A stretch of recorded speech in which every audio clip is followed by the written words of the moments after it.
మనసుకు కాదు మరువతరము. ఇక్కడ ఎంతమందికి మీ అమ్మంటే మీకు ఇష్టం వస్తే చేతులు లేపరా? ఇక్కడ ఎంతమందికి మీ అమ్మంటే మీకు ఇష్టం వస్తే చేతులు లేపుతారా? అందరికి ఇష్టం కదా. ఒకసారి గట్టిగా అందరం అమ్మ కోసం 1 2 3 4. కమ్మనైన అమ్మ పాట వింటే ఎంత మధురమో, మనసుకు కాదు మరువతరము.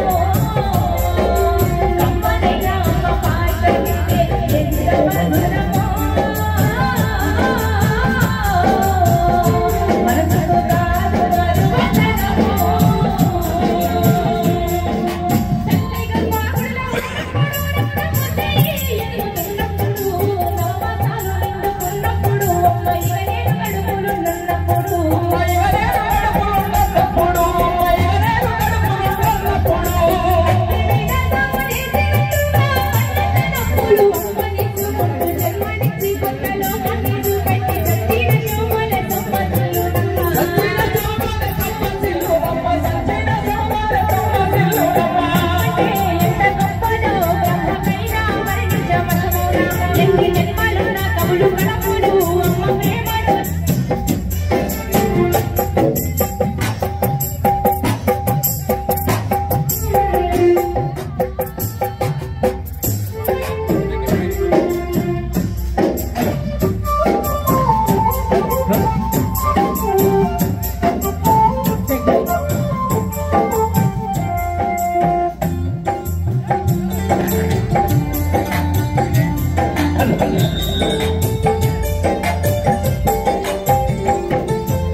ఎవరి అమ్మ కోసం వాళ్ళు గట్టిగా చప్పట్లు కొట్టుకోరు ఒకసారి.